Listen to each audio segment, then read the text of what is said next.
Connecting TV நேயர்களுக்கு வணக்கம். எனக்கு ஓட்டு போட்டிங்கன்னா வாரம் நான் மீன் வெட்டி தருவேன் அப்படின்னு சொல்லிட்டு மன்சூர் அலிகான் அசத்தி இருக்கிறாரு. திண்டுக்கல் தொகுதியில் நாம் தமிழர் கட்சியோட வேட்பாளரா மன்சூர் அலிகான் நிற்கிறாரு. இவருடைய பிரச்சார யுக்திகள்லாம் ரொம்பவே வித்தியாசமாகவும் இருக்கு.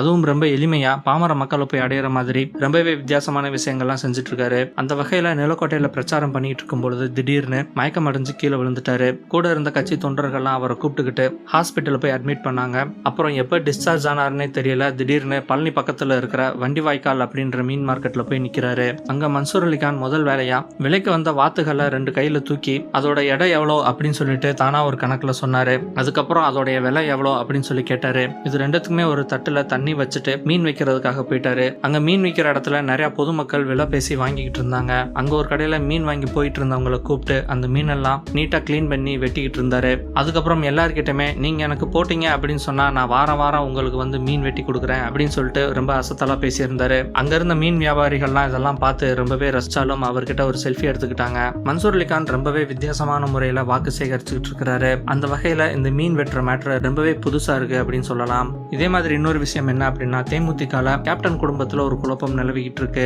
அப்படி என்ன பெரிய குழப்பம் அப்படின்னு சொல்லி பார்த்தோம்னா, அதிமுகல சேர்ந்து எம்பி ஆகிறதுக்காக ஆசைப்பட்டாங்க பிரேமலதா. ஆனா டிஎம்கேவோட சுதீஷ் ஒரு பேச்சுவார்த்தை நடத்தினாரு. இது வெளிவந்ததுனால அக்காவுக்கும் தம்பிக்கும் நடுவில் ஒரு பெரிய விரிசல் வந்துருச்சு. தேர்தல் நெருங்கிட்டு இருக்க நேரத்துல இந்த மாதிரியான விஷயங்கள்லாம் புத்திசாலித்தனம் இல்லாம செஞ்சுட்டானே அப்படின்னு சொல்லிட்டு சுதீஷ் மேல பாயிறாங்க பிரேமலதா. கள்ளக்குறிச்சி தொகுதியில நான் தான் போட்டியிடணும் அப்படின்னு சொல்லிட்டு பிரேமலதா நினைச்சிட்டு இருந்தாங்க. ஆனா சுதீஷ் என்ன பண்ணாருன்னா, பார்த்தசாரதி இளங்கோவன் இவங்களை வச்சு வேட்புமனு வேலைகள்லாம் செஞ்சு முடிச்சிட்டாரு. அக்காவோட அனுமதி இல்லாம இந்த மாதிரி பண்ணதுனால அவங்க ரொம்பவே டென்ஷன் ஆயிட்டாங்க. இது மட்டும் இல்லாம ராமதாஸ் கிட்ட ஓவரா நெருக்கம் காமிச்சு அவர்கிட்ட சுதீஷ் நிறைய டீலிங் காலம் முடிச்சிருக்கிறாரு. தன்னுடைய கணவர் ட்ரீட்மெண்ட்ல இருக்கிற இந்த நிலைமையில அக்காவை பிரதானப்படுத்தாம சுதீஷ் இந்த மாதிரியான விஷயங்கள்லாம் செய்யறது அக்காவுக்கு சுத்தமா பிடிக்கல. இதனாலதான் ராமதாஸோட தைலாபுரம் தோட்டத்துக்கு விருந்துக்கு அழைச்ச போது அவங்களும் போகல.